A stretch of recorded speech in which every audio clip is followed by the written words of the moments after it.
फरमाते हैं कि मैं ना मजदूर लेने गया। बगदाद के चौक में मजदूर बैठे होते थे, तो मेरी उन मजदूरों में से ना एक नौजवान बच्चे पे नजर पड़ी। बड़ा कमजोर सा वजूद था, लेकिन चेहरे पर इबादत का निशान था। माथा बताता था कि नमाज का बड़ा ख्याल रखता है। मैं उसके करीब गया। चेहरे भी बड़ा कुछ बताते हैं ना, चेहरों में भी बड़ी रानाई होती है। फरमाते हैं मैं करीब गया, मैंने उसको कहा बेटे मजदूरी करोगे? तो कहने लगा मजदूरों में बैठा हूँ तो हुजूर मजदूरी के लिए ही तो बैठा हूँ। तो मैंने कहा कि चलो फिर। कहने लगा नहीं, मेरी कुछ शर्तें। मैंने कहा बताओ। कहने लगा पहली शर्त यह है कि लोग 4 दिनार दिहाड़ी लेते हैं, मैं 3 दिनार लूँगा। मैंने कहा यार भाई तो बड़ी बेहतरीन है, बाकी भी इस तरह की रख ले। उसने कहा हुजूर दूसरी शर्त यह है कि मैं आपकी मुकम्मल बात मानूंगा, लेकिन जब अजान हो जाएगी फिर आपकी नहीं सुनूंगा। तीसरी बात उसने ये की कि हुजूर मैं आपके घर में काम करूंगा पर आपके किसी सवाल का जवाब नहीं दूंगा। कहते मैंने कहा यार तू बड़ा अजीब है, शर्तें तो मालिकों की होती हैं। कहने लगा जी बहरहाल मैं शर्तें लगा के जाता हूँ। फरमाते हैं मैं उसे घर ले आया। काम मैंने उसको बताया तो जो काम मजदूर सारे दिन में करता है ना, उसने 2 घंटे में ही कर दिया। हमारे मजदूर सिगरेट पीने में भी तो आधा घंटा लगाते हैं, वो चाय पीने जाएं तो पौना घंटा। वहां उनको भी तो दयानतदारी करनी चाहिए कि नहीं करनी चाहिए? ने मुआहदा किया है ना जी, तो पूरा उतरना चाहिए ना। कहते 2 घंटे में। अब काम जब बंदा शुरू कराता है तो काम और निकल आता है। कहते काम मैंने उसको और बता दिया, वो करने लगा। उसने मिट्टी निकाल के रखी थी बाहर रास्ते में, तो अजान हो गई जोर की। उसने वहीं कुदाल छोड़ी कही और चलने लगा। तो मेरा बेटा कहने लगा इसको जरा बराबर कर दो। कहने लगा चुप कर जा, तेरे बाप से बात हुई थी। जब अजान होती है तो मैं किसी और की नहीं सुनता, सिर्फ अल्लाह रसूल की सुनता हूँ। कहते हैं मस्जिद चला गया, नमाज पढ़ के आया तो दोपहर का वक्त था। मेरी बीबी कहने लगी इसको को खाना खा ले। कहते हमने कहा खाना खा लो। तो कहने लगा मैंने रोज़ा रखा हुआ, रमज़ान भी नहीं था, नफली रोज़ा रखा हुआ। फरमाते हैं शाम हुई, मैंने 3 दिनार दिए। तो मैंने कहा तेरा नाम क्या है? कहने लगा मैंने आपसे कहा था मैं किसी सवाल का जवाब नहीं दूंगा। तो वो चला गया। अगले दिन मैं फिर लेने गया उसे, काम कुछ और निकल आए। तो लोगों ने बताया वो सिर्फ हफ्ते वाले दिन आता है। मैंने कहा क्यों? कहने लगे जी वो कहता है मेरा हफ्ते का खर्चा 3 दिनार है। जब 3 दिनार कमा लेता हूं तो बाकी सारा टाइम अल्लाह रसूल की जिक्र में गुजार दिया करता हूं।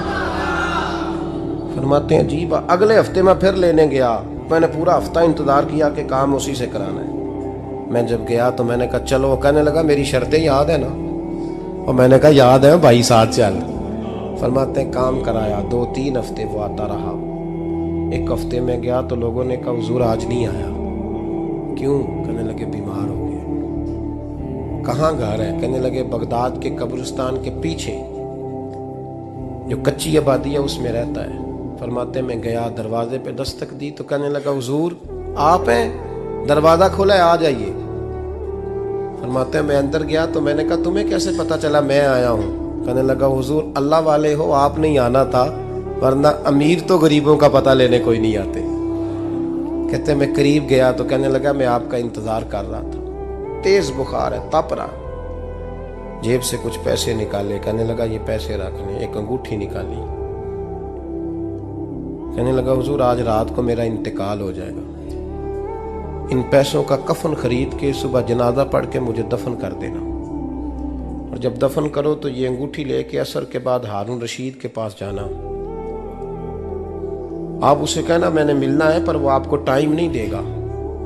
आप उसको आवाज दीजिएगा कि तेरी एक अमानत है मेरे पास। फिर वो आपसे मिलेगा तो अंगूठी दे दें, फिर आप मेरी तरफ से फारिग हैं। हजरत फरमाने लगे तेरा नाम? और कहने लगा हुजूर वक्त थोड़ा है, आज रात मैंने जाना है, बड़ी लंबी माफ़ी मांगनी है रब करीम से। अगर मुनासिब समझे तो मुझे अपने रब से तन्हाई कर दे दे। फरमाते हैं मैं आ गया, पर उसकी बातों ने मुझे सारी रात सोने नहीं दिया।